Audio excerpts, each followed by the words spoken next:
Hi, good day. Now, this tutorial will be showcasing how to promote a domain to a domain manager. So we'll be starting off running in our Windows 2016 server. Now, the first thing that we're going to want to run is the server manager. Um, Typically, this will pop up as soon as the computer or virtual machine is on. However, if for any reason it may not be there or you may have closed it, you can simply go to the search button near the Windows button in the bottom left hand corner and simply search for Server Manager.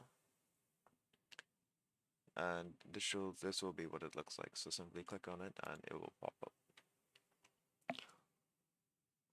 Now,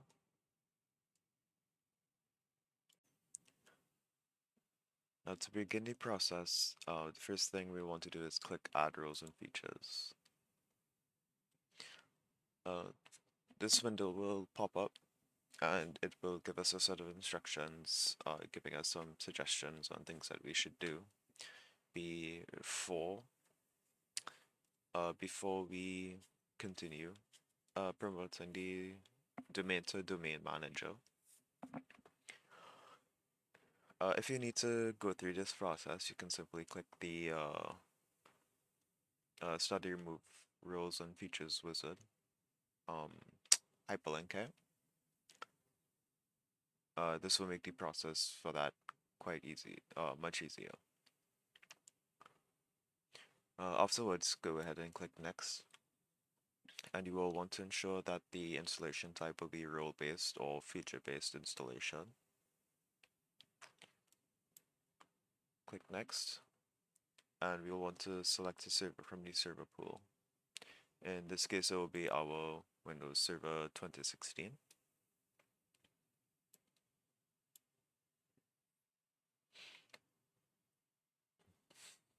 And then we will want to enable a couple of these features. So, the server rules that we are going to want to enable are DNS server and Active Directory domain services. So once we click these, this pop-up will show up. Simply click Add Features. Make sure to do it for both of them. Add Features will be the button that allows you to continue while having the option to continued promoting the domain. Afterwards, you want to go into features. Now, for the purpose of this video, there aren't really any features that need to be enabled. If you need to, you can go through each one and see if there's anything that may be more applicable to your needs. However, I'm going to go ahead and click next. Now, this section is just giving us some general information about the domain name system or DNS. So, if you need anything, any additional information, you can always read this, of course. Otherwise, I'm going to go ahead into the Active Directory Domain Services section. This as well is also giving us additional information. If you need if you need any further information, you can always click the hyperlinks to ensure that you are following the correct procedure. However, I'm quite comfortable and I'm quite certain that I am following the procedures needed. So I'm going to go ahead and click next. This will give us a confirmation screen to allow us to review the features and server rules that we would have selected. Um, we don't necessarily need to restart the server, although it is generally a good rule of thumb to do. However, it's not necessary, especially as the features and rules that we would have selected don't require it. So I'm gonna go ahead and simply click install, and we will allow the installation to do its thing. Once the installation is complete, we're going to want to click promote the server to domain controller, which will open up a new wizard for us. Um, Now we don't have anything already existing currently, so we're going to want to add a new forest.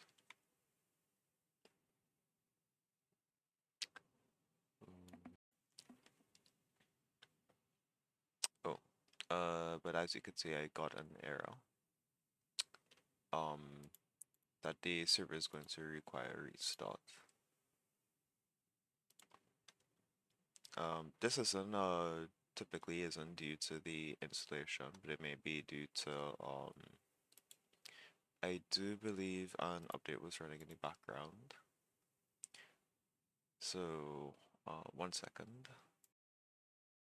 Right, apologies. Now the server has restarted. In case that something like that may happen after the installation of the rules and features, once you get back to your server manager, you can click this flag icon here. This will be the notifications, and we will get a message that will allow us to continue from where we left off.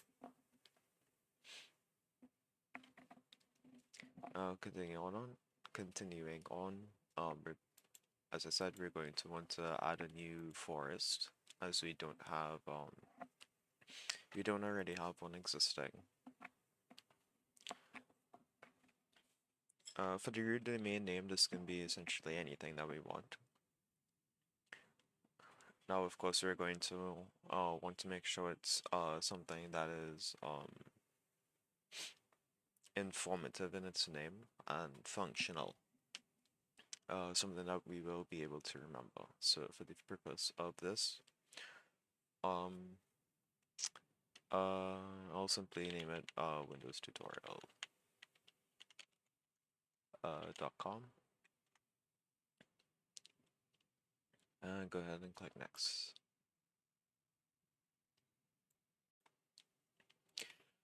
Now in the domain controller options, if you can check the forest functional level and domain functional level.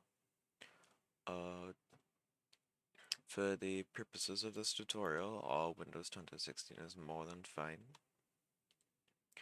And we can leave these checked. Read-only domain controller is not necessary, especially as we're going to want to read from additional sources in the future, so we leave that unchecked. And we're going to want to input a password. So I'll go ahead and create one.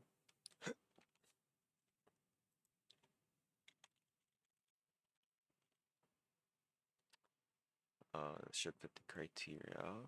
Click on next.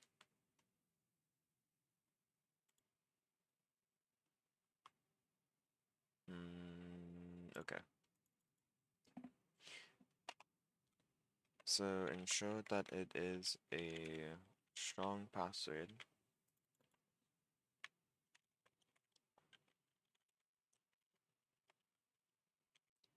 Interestingly enough, they did not tell us the requirements up front, but it is what it is.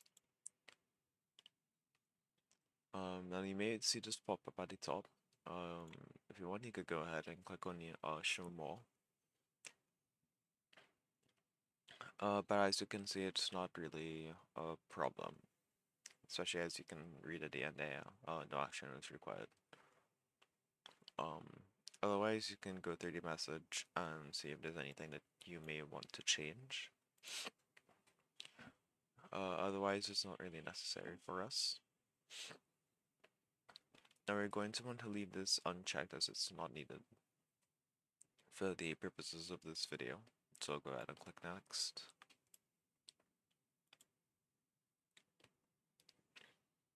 And it's going to want to verify the NetBIOS name. Now I believe this is done automatically.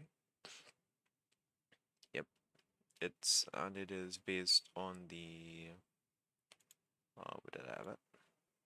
Right, on the root domain name that we would have entered.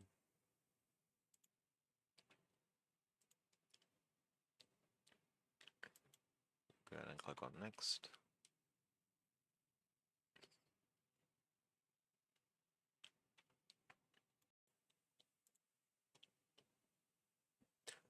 Now the paths are related to things that the server is going to generate, like logs, for example, or any sort of changes and whatnot.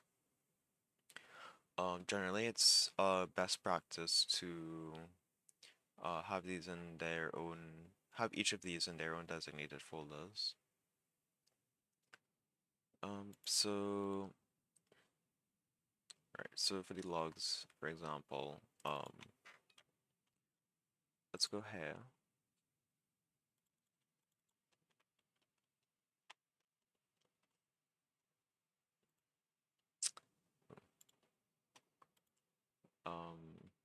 What is this?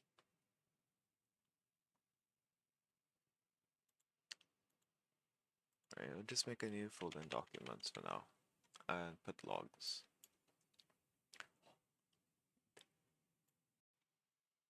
Of course, generally you're going to want the directory to be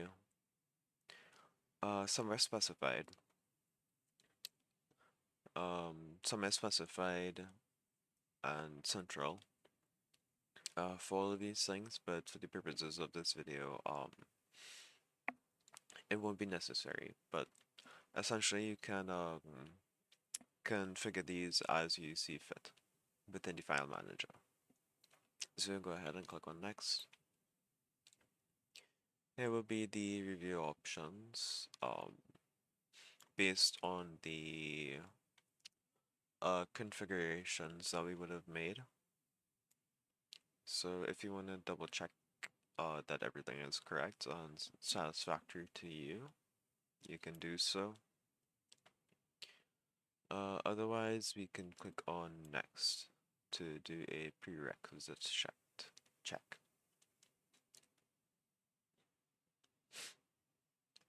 This is to ensure that everything is in order for the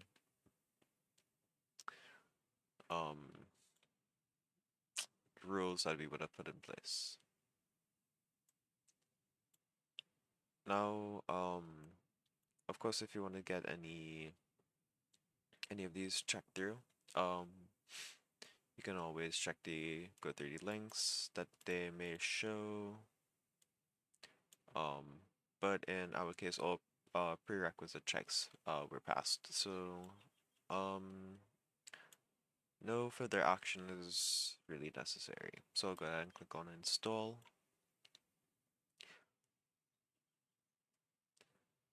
And once again, we'll simply need to wait for the installation. Once the installation is complete, our server is going to go ahead and restart. This is to ensure that all the settings and changes that we made are applied to the server. Now of course this will take some additional time as well on top of the time that it took for the installation. So we're going to allow it to continue and do as such.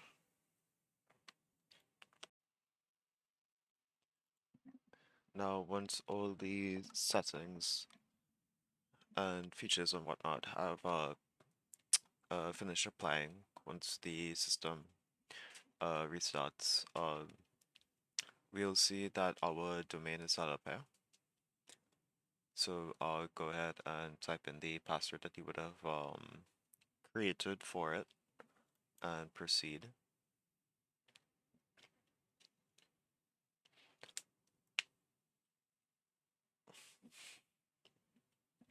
And now inside the server manager, you'll just let it fetch the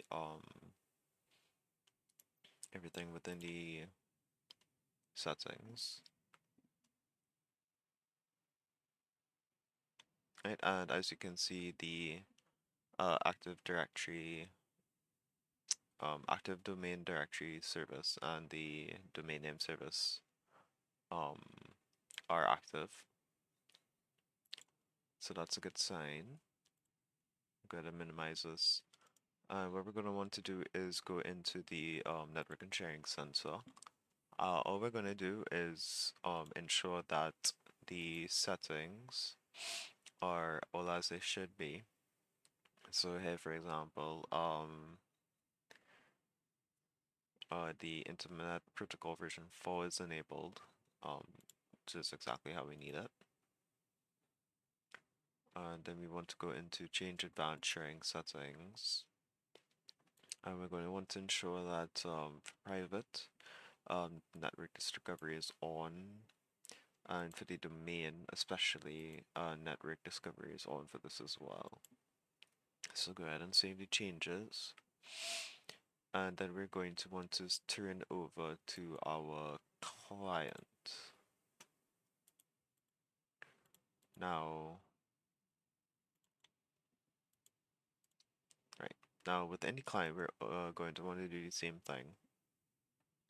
So we'll go ahead and open network and internet settings from the bottom here. Ethernet, so you go into properties here.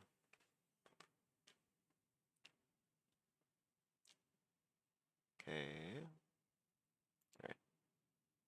Okay, network and sharing center.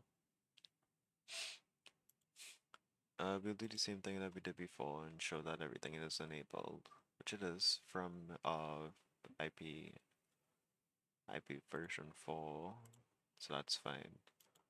Advanced sharing settings, right? Network discovery is on. File and printer sharing is on, right? So that looks about correct. So what then we're going to want to then do is go into system, scroll down to about, and we're going to want to what was it?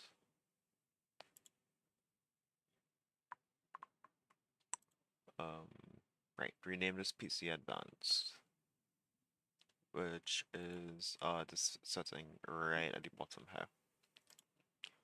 Go ahead and click that, and the down here where it says to rename this computer, change it to domain or workgroup. Gonna want to go ahead and click change here,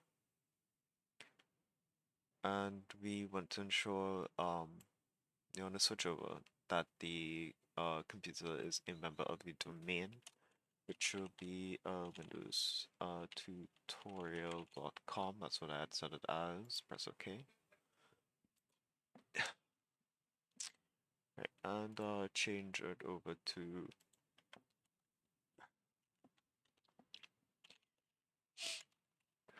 let's see, password,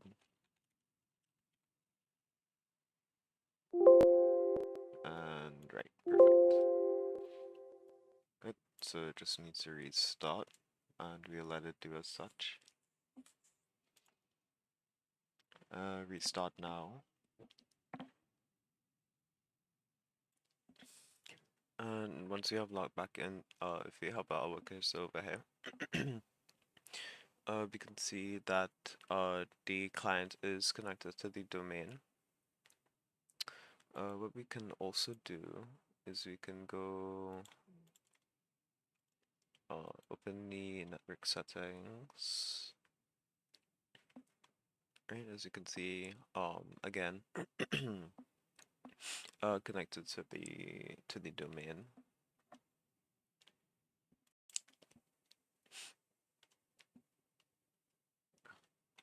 Right, and now that we can see that the client is connected to the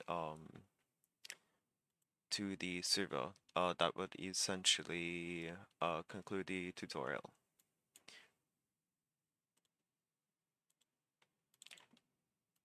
Right, everything should be connected. Right, and we reviewed everything. So, uh, perfect.